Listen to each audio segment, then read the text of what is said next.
I'm Sylvia Scott, the founder of the Girls CEO Connection, and I'm so pleased today to be interviewing entrepreneur Quincy MacShane.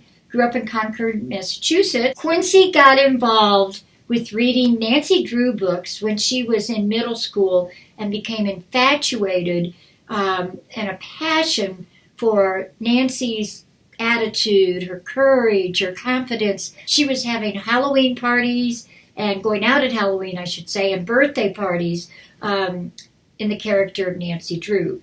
And as she's grown, she's continued with Nancy Drew's attitude. And for some of you who don't know who Nancy Drew is, this book series started, oh my gosh, before women had the right to vote. And a gentleman started it, and then one of his daughters continued writing on it because he knew that a man wasn't going to make it writing a women's young girls series. And over the years, there's been different ghostwriters going by the name Carolyn King. What Happened with Women are all related in the book. The book has been an influence on Diane Sawyer, Laura Bush, Hillary Clinton. As Quincy's become older, she got involved with women's issues like Nancy Drew did. Got involved with the Global Girl Up Initiative, which is an incredible program. And she's going on to Barnard College in New York City. Nancy Drew's still a role model. She wrote a Nancy Drew story for her senior year, her capstone, and she followed the attitude and the writing of the former authors. Quincy, it's so nice to meet you. Thank you for this interview. So nice to meet you. Thank you for having me. Quincy, what gave you the idea to become an inventor and design the Nancy Drew board game? It was really my love for the books that drove me to create the game. I had finished the original 56 books, and there are many, many more, but they sort of lose the key qualities of Nancy that I had come to admire and model myself after. So I stuck to the original books, and after I finished them, I kept looking for ways to continue to interact with them. I was rereading them all, which I have done also. This was sort of a way to incorporate the content of the books through trivia and also to continue to share and spread Nancy's character with other readers who are just as passionate about Nancy as I am. What ages does it start with? I mean, what ages is it for? Because I have a copy. I bought the board game. It's for all ages, really anyone who's reading the book. So as soon as you can get through a book, you are equipped to play the game. And really, even if you haven't read the books, it's sort of fun. I have some family members who played the game with me who hadn't read the books, but who over time accumulated knowledge of the books. And that sort of inspired them to read a couple, which is the end goal. I'm very happy that it has that effect. Well, now, how did your family respond to your idea, actually you taking the time to invent it and do everything involved with it? Well, I think that when I first made the game, I think I was supposed to be doing math homework. So my mother was a little dismayed at first that I wasn't doing my problem sheet and that instead I had this game that I had put on the back of a Monopoly board and hand-drawn and everything. But other than that, my family was really supportive. My dad is an entrepreneur, so he, I think, saw that in me and knew to be supportive, as was the rest of my family. My sister is a huge fan of the books as well, and so we used to play game together, and she helped write some of the trivia as well. Obviously, your friends know about your passion for Nancy Drew, and you dressed up for Halloween and had Nancy Drew theme parties. Did you tell them before you really got involved in it? I would say that when I was first making the game, it was when I was in like 7th or 8th grade, I think. And my friends at that school that I was at that point, it was not the Waldorf school where I sort of cultivated my creativity, I would say. It was at a different school, and it was a lot of girls who actually didn't read Nancy Drew. But when I got to Hotchkiss and I started to pursue the game to the next level, sort of doing the Kickstarter campaign, really trying to spread Nancy's message, that was when I started talking to my friends about it. Well, none of them had read as many of the books as I did. All of them had read one or two and were all so supportive. I would see, Kickstarter is sort of an accumulation of small gifts from people you know and people you don't know, but seeing my friends' names pop up on there, even teachers, just really anyone in my community, was so amazing to know that everyone is, supporting you. You had a goal for $20,000, and you raised over $21,000. Yes, I did. And what was the purpose of being in the crowdfunding, and it takes a lot of work to put a crowdfunding together. So how did you decide to do Kickstarter, and what did you have to do? Well, I was originally deciding between Kickstarter and another similar company called Indiegogo. Right. But I decided on Kickstarter because it just really was more appealing in terms of the way it worked, with setting a goal and you achieve it or you don't.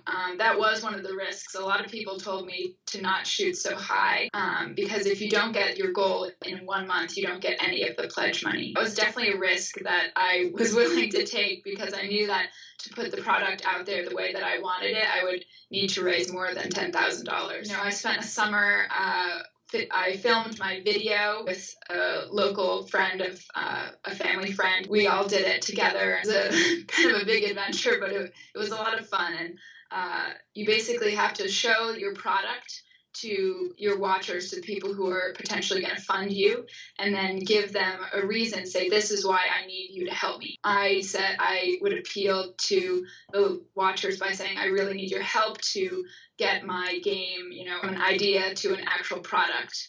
And that's what I did. So that was, it was an incredible experience, and I would highly recommend it to anyone who is, looking to get an idea off the ground. You also got a lot of publicity.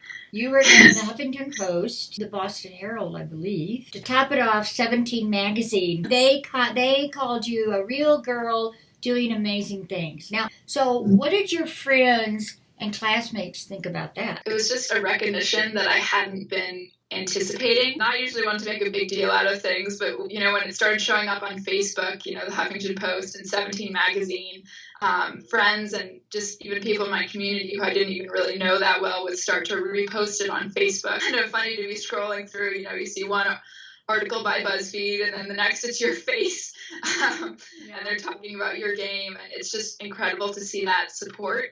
And I would say that's something that's definitely, hopefully you would see throughout this country also, but at the Hotchkiss School, it's sort of, we were there to celebrate each other's talents. So, one day it's me and my game, and the next I'm sitting in the second row of a recital where this incredible pianist is playing. And so just sharing each other's talents and strengths is, and supporting each other in those is one of my favorite things about Hotchkiss and this community. We know what your classmates resigned. Now, so your teachers, they must have been really excited.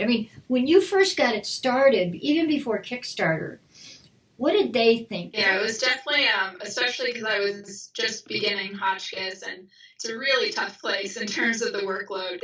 My teachers weren't really aware of my involvement in this until I was sort of saying, like, here, I have a game. So it was all sort of a little bit undercover, and I did do a lot of the Kickstarter work over the summer because of the fact that I had such a big workload. So I would say that, time management was really important in this case, but my teachers were all very supportive once they sort of knew what was going on in the background, that I was, trying to build my own company and doing all this in addition to my philosophy paper and my grammar checks and English class and stuff like that. But I think it was refreshing for, teachers, especially because they love to see someone who's inspired by books and who isn't going on and on about a TV show or a movie. So they were all very supportive of my efforts. So now we know what your family thinks about it, your teachers when they finally accepted it, your friends and classmates, and you were talking about how tough the courses were. So how did you juggle, your classes, your social life, any sports that you were involved in? I really started the project over the summer when I was filming the video for the Kickstarter, and then I launched it in the fall of, I believe it was my sophomore year. I got an independent project for my co-curricular, which kept me out of sports, which was really nice because I did need that time in the initial months of the game being launched and having the Kickstarter. So I would spend that time, sifting through customer service emails and shipping games and all of that. So that definitely did take a lot of time. We have some surprise holidays here at school where you get a day off, and it was kind of hard when I had to, not go with my friends and go down to the lake, and instead I was having someone photograph me for a magazine or having an interview when all my friends were down at the lake. It's a lot of work, but it was definitely worth it. And the thing about being an entrepreneur is that you don't have really a 9 to 5. You sort of, right. one day you're really busy and then the next you could have nothing to do. It also continues throughout the years. So even when I wasn't juggling, my assignments and my duties to the company, over the summer, I would spend my mornings maybe at the post office signing and shipping games before I could go surfing. Now, there is there's not a Nancy Drew business, but it's Sutherland, right? Yes, okay. It's Sutherland Games. Right. So what did it take you to do that? Because I believe you got a patent for it. In order to actually produce the game, I first had to go to Simon & Schuster and get the rights to the book covers and content. So I wrote them a bunch of letters, not thinking that I would ever really get a reply, but finally I did. And I was in New York. I went with my dad and my sister, and we played the game with sort of the children's books licensing woman.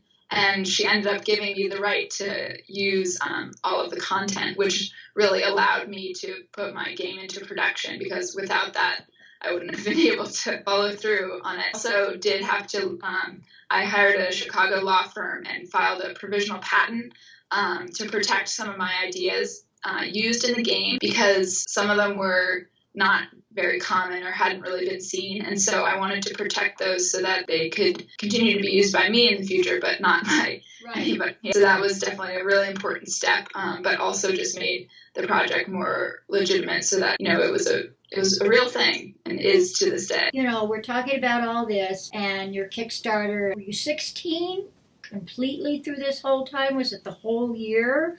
Or did it go into your 17th? How did that progress? I mean, the biggest part of this whole endeavor was when I was 16 and I was doing the Kickstarter. That was sort of the most time-consuming part of the whole endeavor. I still sell the game on my website, so it's still going on and hopefully will for a long time, because, I just hope to continue to, share Nancy with everyone. And I'm thinking of ways to make games for other female role models as well. That's sort of my next step.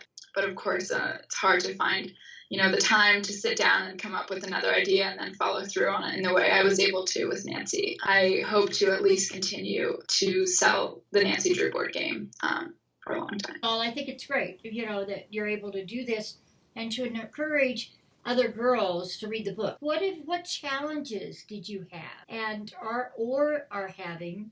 And how did you overcome them? I think one of the biggest things at the beginning was the question of whether or not I would be successful in my Kickstarter. I was saved by all of these people who wrote about me, because they sort of came out of the shadows. I had not anticipated all of the support that I got. And that's really what drew me to the finish line, was all of this publicity, because otherwise, you're just another project with, another hopeful person on the internet hoping to get tons of strangers to support you. So being written about, on the Huffington Post and the Boston Herald and 17 Magazine and countless other blogs was really my saving grace, because without them, I don't know if I would have gotten the word out as much as they had helped me achieve. So that was probably the biggest challenge that I had anticipated. And then moving on, I guess the biggest challenge is finding time, because as I mentioned, I've been wanting to sort of make another game, and I've been thinking about that for a long time. And unfortunately, with college applications and my year abroad and, everything going on, it's hard to find the time to sit down and think through an idea and then follow through on it and make it a legitimate idea to the extent that the Nancy Drew board game was. How did 17 find about you? Or, you think they heard from the Boston Herald?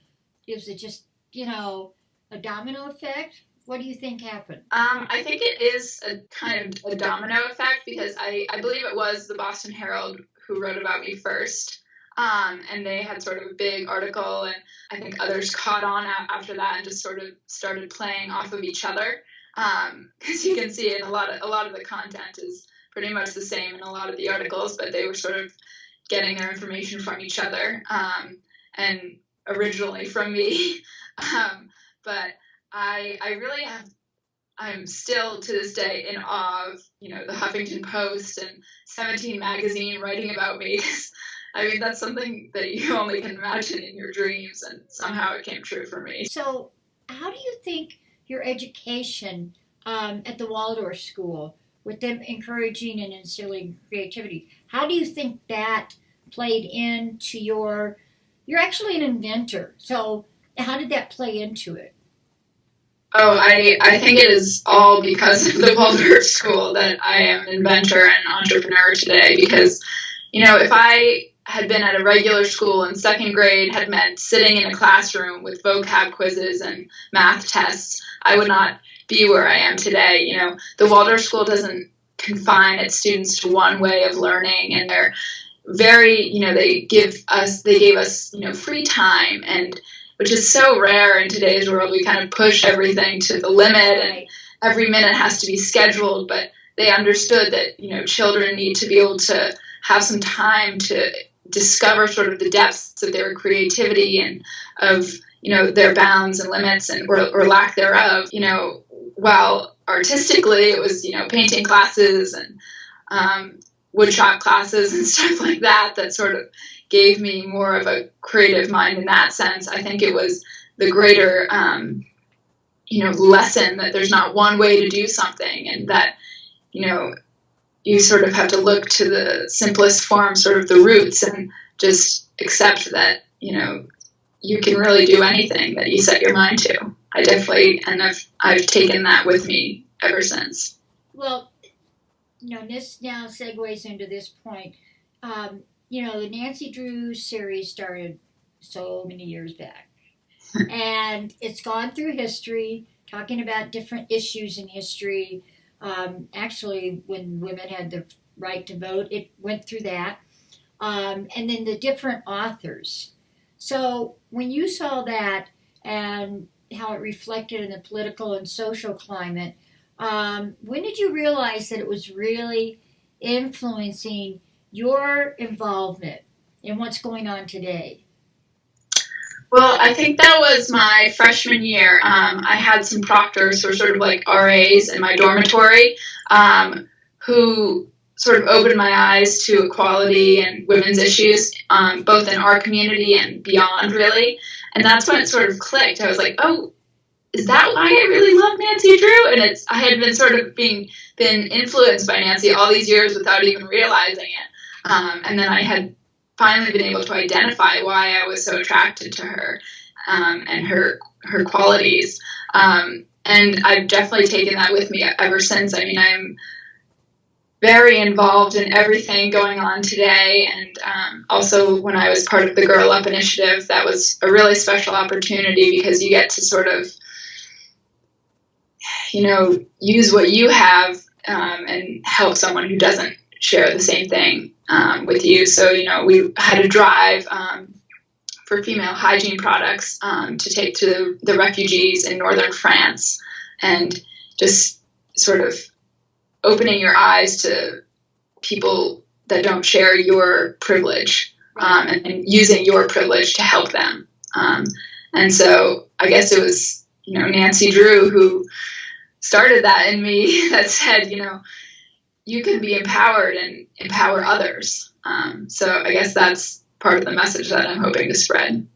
Well, hopefully when you're at Barnard, they will be working on the Girl Up Initiative, or even Girl Rising, that comes through the UN, which is the education of girls around the country that aren't allowed education, or they don't have the money to go. So do you think your success has inspired any of your classmates or friends to become an entrepreneur? I hope it has. I do know of one other classmate who did a Kickstarter campaign shortly after I did. I sort of helped him with his process a little bit, but in terms of his business idea, that was all him. He was and is very successful to this day in his endeavor. But it was a lot of fun sort of showing him the ropes about Kickstarter, and I hope that I've inspired others, maybe not to start their own business, but to do something else that they've always wanted to do, or to further explore a passion that they hadn't been able to up to this point. So I hope I've had that effect on people. That's great. Well, because so many girls they don't get their parents' support to start a business, and they have to go outside and it sounds like you have support. But what if you didn't have support? What would you have done? You're right. I was very lucky to have had so much support with family and friends and peers and teachers. But I do recognize that that's not always the way it goes. And I would say that, if you don't have your parents' support, try to show them how committed you are to your word and how important whatever it is you are looking for their support on, how important it is to you. Because, finding a passion and exploring it and taking it to another level is so empowering. And yes, you have to show your parents, because I would hope that that's all they want for you, is to feel empowered and to really just be happy with what you're doing and to be inspired by something. So if you do whatever you can to show them that, hopefully they would go and support you after that. And if not, there are plenty of women and men too who, out in a global community are willing to support you, like people supported my Kickstarter, just complete strangers who believed in what I believed in, and were willing to give me that support. Well, did you find a mentor or mentors along the way? I guess a lot of what I looked up to in terms of, creating this business was my dad. He created his own business. And he was also very helpful, when I was getting the patent. I didn't really know a lot of how to do a lot of the communication. But, I would write down what I wanted to protect and what I really wanted to put into this patent. And he would help me communicate that with the lawyers. And so he was a big inspiration for me in this project. And I hope that I have been an inspiration to others, and I hope that this empowers other girls to, follow what they dream of, because this is so cliche, but anything is possible, and you should really go for what you want, because, then you'll be happy, and that's the best thing in the world. Well, I know for a fact, having lived in New York City and been involved with women entrepreneurs for years and years, you'll find mentors. Women who really want to mentor you. I don't know if you realize, it is the top networking city in the United States for women to network. Wow. And women really know how to network in New York City. So you'll learn a lot on what you want to do going forward. And even, I'm sure, by promoting this current business, on how to do more with it. Now, what would you tell your younger self? What you know now? I guess I would say never give up. I wrote so many letters to Simon & Schuster, and some days I would be writing one and just say, why am I doing this? Because I'm never going to get a reply. But I did, and look where it's taken me. And so I guess never give up, and then just don't be afraid to be passionate about what you're passionate about, because, Nancy Drew is kind of an older series, and a lot of people were a little weirded out that I was such a huge fan, and while they were reading The Hunger Games and everything, but just be confident in what you believe in, and it'll take you far. That's great, and that's probably some of the tips you would give aspiring young female entrepreneurs. Yeah, that, and what's another thing? I think it's really important to not let anyone else limit you or your ambition. I've learned that not only through this game, but through the whole college process. That was quite something. But I just remember people saying that I should only be asking for $10,000 on my Kickstarter campaign. But I believed in myself, and I believed in the message that I wanted to put out there. And I said, to really get that through, I am going to need a little bit more. And I believed in myself to the extent that I did go with the larger sum. And I'm so happy that I did. And so to anyone who's looking to do anything like this, just believe in yourself. And there are always going to be people who might try to tear you down just because they're sort of uncomfortable with you doing something different, but they're not brave enough to do anything different. And so as long as you are happy with what you're doing yourself, as long as you can please yourself and be happy with who you are and where you are, that's all you need. Well, let me ask you, would it be okay for a younger woman or a young woman aspiring to be an entrepreneur? It could be somebody in college, and to become an inventor, to get in touch with you by email? Oh, I would love it. I would love to, talk with anyone, talk through ideas, help them with Kickstarter, really anything. I would love to help anyone who's thinking of starting something. So absolutely. And what is your email? It's Quincy, QUINCY .MacShane, MACSHANE @gmail.com. Thank you so much for joining us today. I really appreciate it. I learned a lot, and I'm sure the viewers have learned a lot as well. Thank you so much for having me.